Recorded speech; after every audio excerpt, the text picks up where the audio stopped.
So I'll skip the preface. Would I recommend it compared to what? I don't know. Yeah, sort of. Well, So he opens by painting the scene. He's in some upmarket private club, by the sound of it, in an expensive part of London, Mayfair. Again, I can draw a bit of a parallel to this. When I used to work down at St James Street, Mayfair, well, more or less, it almost is Mayfair. Go St James Street, turn left 100 yards, you're in Mayfair, more or less. And there was a little bar in the Holiday Inn, actually. I think it was on Berkeley Street in Mayfair. I used to go there a couple of nights a week, spend a small fortune on overpriced cheap beer. I really enjoyed it. Really enjoyed that phase of my life.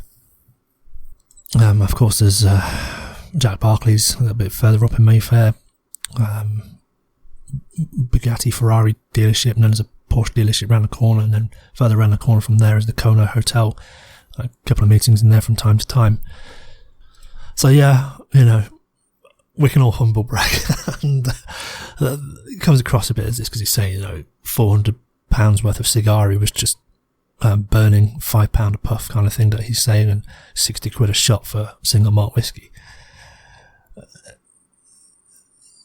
It's difficult to say because when you write a book, I read Carlos Slim's biography. If you don't know, he's a telecoms tycoon himself, worth, 10, 20 billion, depending on which year or what's happening in the world.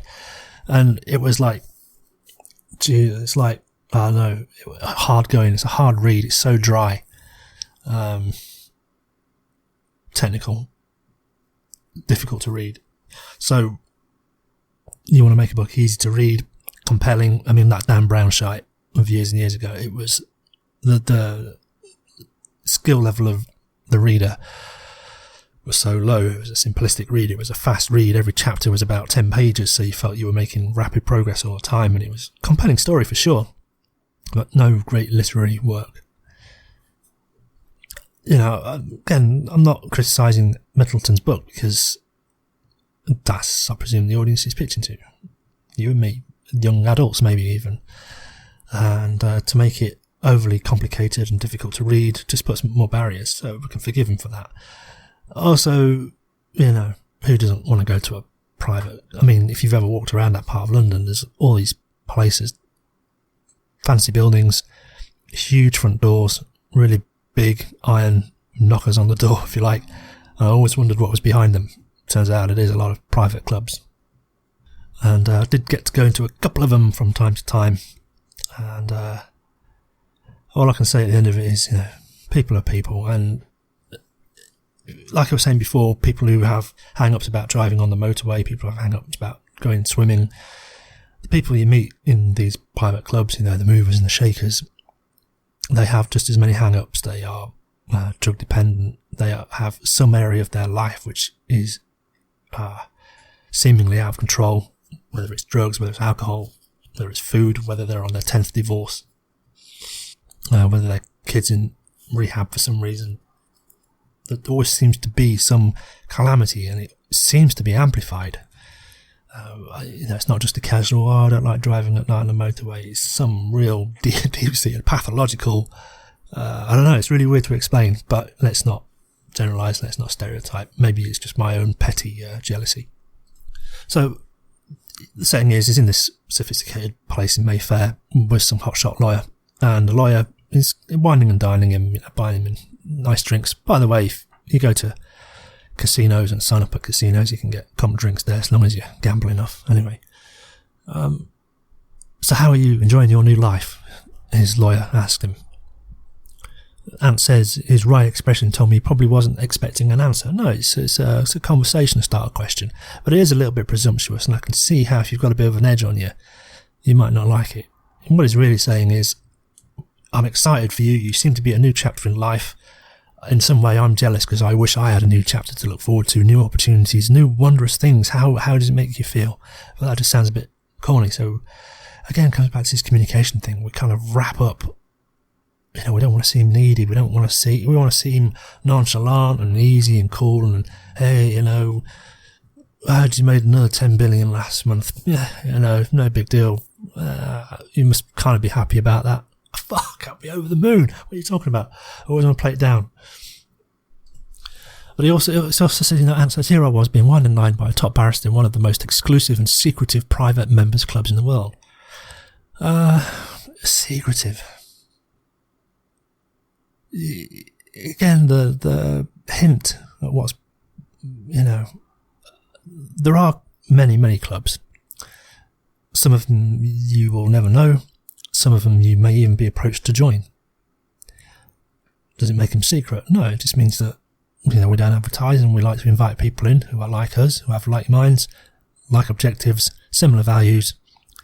It makes recruitment a lot easier when we pick who we want to be in our club than having everyone who applies, because anyone who applies obviously knows that there's a certain swell of people in this group.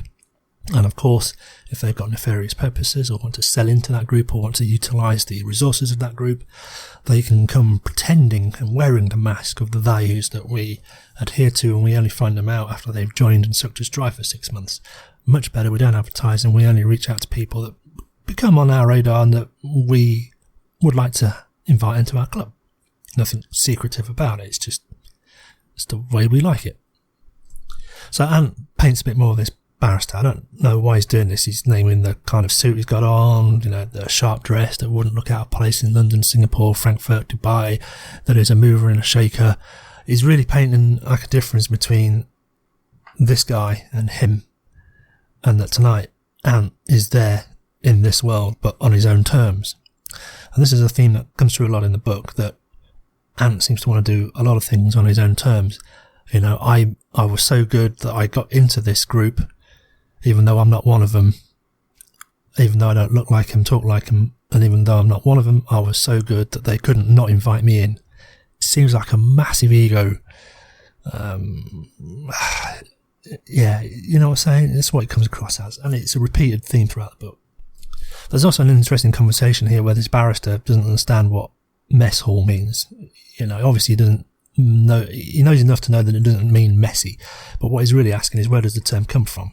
And again, it highlights that, when you go into these places like the army and military, and they have their own language and their own way of doing things, it's even like you see these compounds around the UK, military homes, military houses, they're very different. Just driving around the roads, it's just different than normal civil street.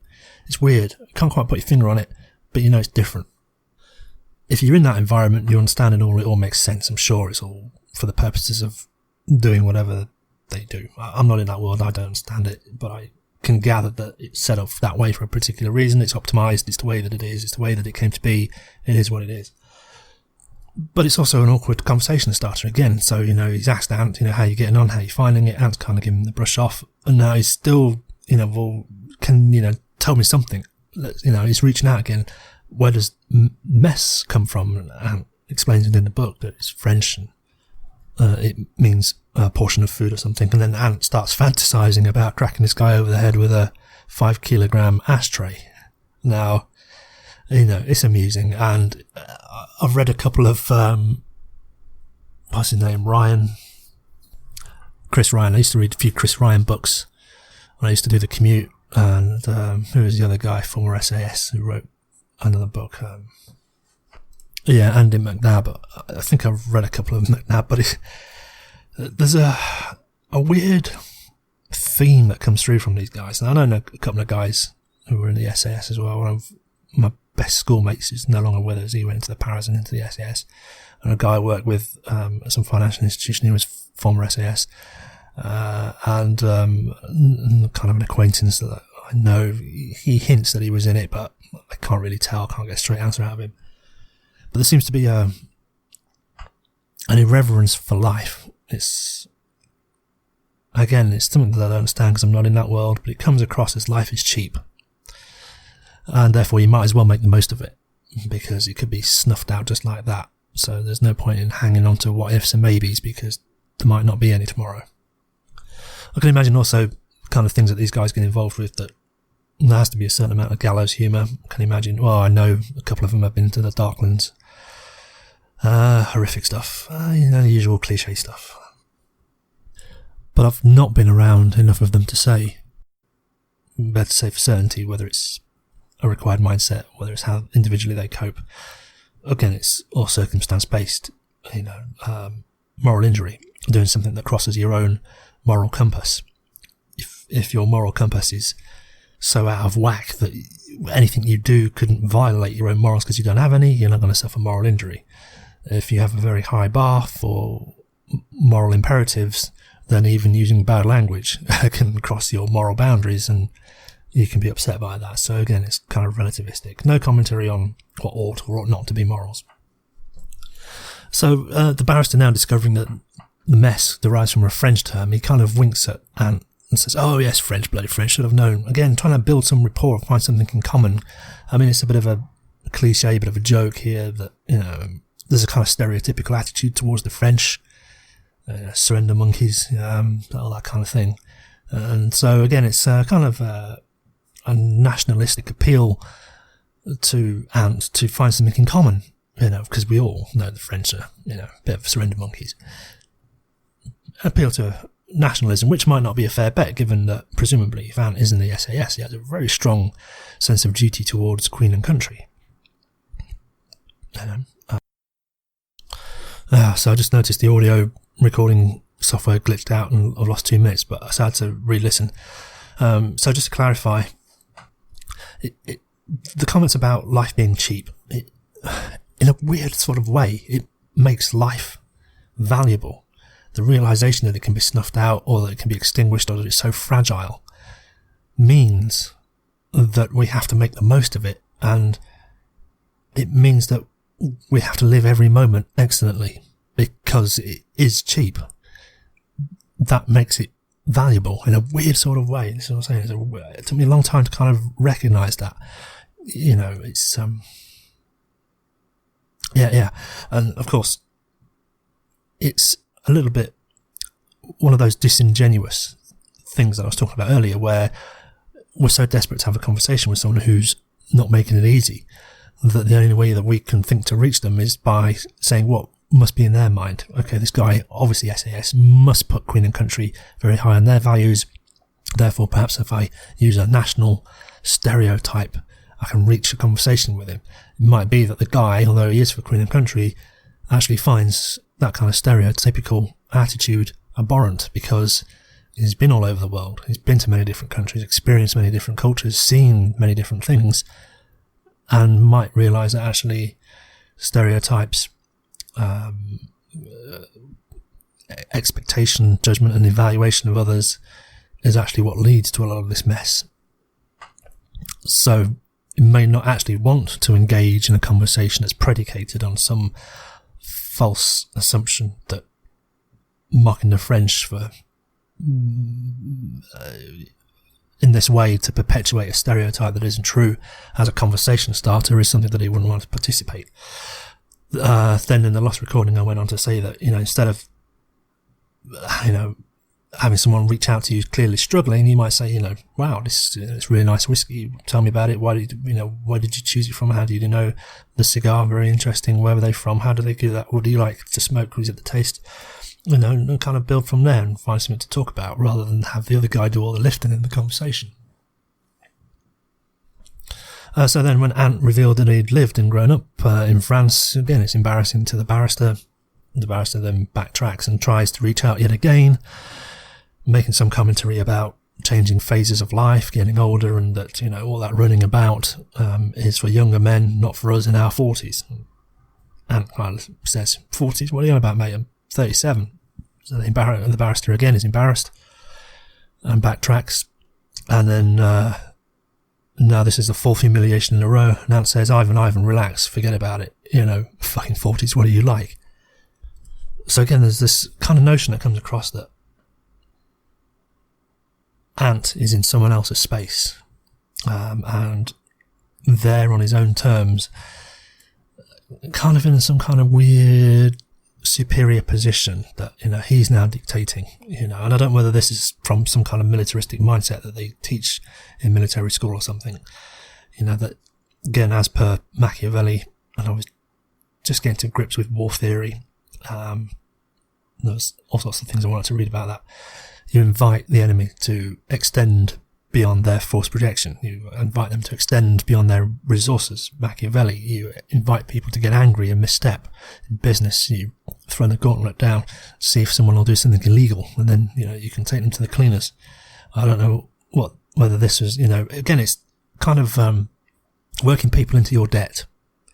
You be a bit ambiguous, you invite people, you hint at people, and then they try and meet you where you are or where you're pretending to be.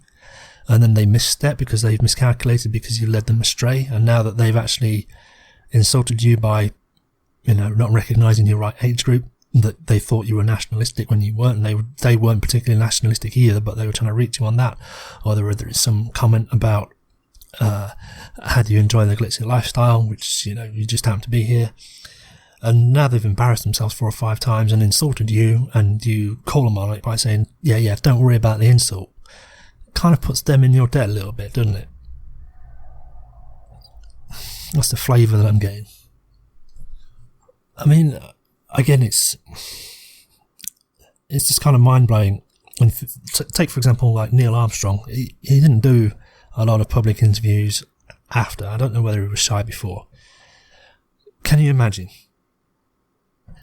being the first man, and at the time, one of only 2, that's set foot on the moon? I'm not even sure words or narrative or any kind of expression linguistically can represent that experience. There's just no context, no established middle ground that can be used to describe what that experience must be. So imagine the endless questions. What was it like? How did you feel?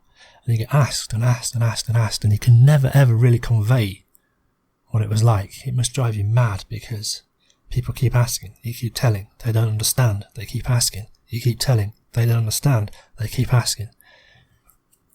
Same, I imagine, being in special forces, going behind enemy lines, doing all these sort of things that are normally prohibited in the strictest terms. What's it like? Oh, don't ask, mate. It's horrible. What do you want me to say? Yeah, so I think that's reasonable advice, although it's fascinating and it's a curiosity because, again, it's covered this on the episode I did on serial killers. We all want to know about the serial killer, the outsider risk. We're never going to meet a serial killer in our lives. Maybe 1 in a million chance. But for some reason, it's an outlier. It stands out there. Sure, it's high risk, but it's low probability. Not really any need to be mentally prepared for the day we meet the serial killer. But we should perhaps focus on high probability events in our lives that we ought to get skilled at handling. But instead, no, it's the serial killer, the outlier. We want to understand them. We read all the books. We watch all the TV. We want to do all the psychological profiling so that in the event that we do meet that serial killer, we're going to be the one to bring them down. Odds are it's already too late. Same with these guys. They do all these things, play with the latest toys, get involved in all this strategy, do all the dirty work, the good deeds, bad deeds, good deeds. Depends what side you're on. I don't even know. Just don't ask. Just don't ask, because, it's like, tell me about the time we went to the moon. Yeah, we went on a rocket, we went there, we brought back some rocks. Yeah, but what was it really like? I can't explain it to you, mate. Yeah, but what was it really like? I mean, what are you asking? What was it like to kill someone? Or what is it like to see your best mate blown to bits? What are you asking? Just don't ask those questions. But again, it's a question of utility and future value. All right, what kind of relationship are we having with my barrister? Are we looking for a new drinking buddy? Are they there to enable me to do things and provide legal frameworks that I need because I'm going to go on all these TV shows and do all these things? That's their forte. That's what they do. Is it transactional? Do they want to come along and enjoy? Where's the relationship here? Yeah, we can have a nice drink. We can bullshit. We can talk about the weather. But to ask those, deep dark questions, you've got to have been there and gone there with them to understand even the answer, I suspect. So it says in the next paragraph, success. Is this what it was? Warm rooms and expensive dinners, small talk with top barristers about personal fitness and fact checks for corporate events. Alright, it's been a little bit we can allow a bit of indulgence, can't we? Different people, different circumstances. This is what I actually enjoyed about Francis Bacon's book. He was into the aristocracy a little bit. He was also down with the crime syndicates of London and everyone in between. The rich, the famous, the poor, the swindlers, the con artists, the artists, kind of mingled with them all. Anyway, it goes on about walking around London, getting photographed kind of surreptitiously or asked for selfies at inappropriate moments. Yeah, I'm sure it must drag on, like, what was it like going to the moon? Yeah, we went there, got some rocks, came up. Yeah, but what was it like? Same old thing. So he does a bit of pre-framing, and again, it's hard to judge because what he's talking about here is he suddenly became self-aware that he had a public image to protect, that he was conscious of what it looks like when he leaves some bar at 2:00 in the morning. It could be, one headline might read, Ant Middleton enjoying newfound freedom by celebrating late into the early morning, something like that. Another headline could be Ant Middleton pisshead staggers out of a pub brawl at 2 a.m. Each describe the same circumstance, but one's got a different slant on it than the other. You can't control what people write in the tabloids, but what he's saying here is that he suddenly became aware that he had this risk of controlling the perception of what people saw of him. Of course, it only takes one bad headline and then everyone piles on because, if it bleeds, it leads. Maintaining that level of good behaviour wasn't easy, especially for someone with a past like mine. Okay. I don't know whether this kind of dramatised for the effect of the book to later say whatever a consequence of this was. Maybe there wasn't any. I remember one guy who was in the public eye. He was not a major celebrity, but a minor celebrity in the UK. He actually staged his own fight. And again, this was actually on a street adjacent to St James's Street. It's actually the side entrance to the Ritz Hotel. Just around the corner from Green Park, which is what Middleton's talking about right now in the book, in the first few pages. And this guy, he'd arranged for a load of rubbish to be placed outside, a few doors down from the Ritz Hotel, empty cardboard boxes. And then he bumped into a stranger and had a fight with them where he threw this stranger into these cardboard boxes. And the paparazzi were somehow conveniently there, and then it was reported in the paper, and the next day, celebrity loses his mind, bullies homeless man, something like that.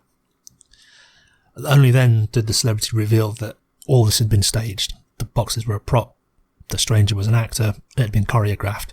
It was just to show, that nothing goes unscrutinised, even with a little bit of minor celebrity status. So, it is interesting commentary, I suppose, moving from the kind of anonymity and identity protection of an SAS soldier to coming out in public with a full-on public persona being thrust into the newspapers and on the news and TV talk shows is from one extreme to the other. I can imagine there is a fair amount of tension, stress and anxiety associated with that kind of transition. So again, I get it. I'm not criticising him that for it. It's just, it's interesting how he tells the story about that. So then, the story leads us to a moment of contemplation. How did his life come to this? And he winds the clock back a bit, 20 years, I think, to when he climbed Mount Snowdon, which I think is a famous bit of romping ground for the SAS types, orienteering around that region, hulking the Bergens around, up and down Snowdon, whatever. So he had a thought, so maybe I ought to see if I've still got it. Maybe I ought to see if I can remember from 20 years ago how to hike up and down Snowdon. So he started searching on his phone, Snowdon, but then decided actually a better word for Snowdon was Everest. And so an idea came to mind. And it's funny how little things like that come to mind. I mean, I remember when I was very, very young, I was 7 or 8 years old, there was a joke I heard on the radio. Something about an army chap going to foreign lands. Went to Borneo, went to the jungle, and doing this, doing that. And he got bitten by a snake, and he started to panic and run around everywhere, and he was being a bit foolish, so one of the other squaddies punched him in the face to knock him out so they could get him to hospital, where they diagnosed a non-venomous snake bite and a broken jaw. But this joke was set in Borneo. Borneo. That stuck in my mind for years and years. And I always fancied Borneo, rainforest, a bit exotic, a bit off the beaten track. And it was about 30 years later it finally took for me to get there. And I did go to Borneo, and I did see some rather large, very long, venomous snakes. And it's like, yeah, you don't really belong here, human. And things fall out of the canopy on you. Feeling the thud of a huntsman spider landing on your left shoulder, staring back at you as you peer through the corner of your eye. And I kind of get this notion. I remember one time I went to do parachute jump.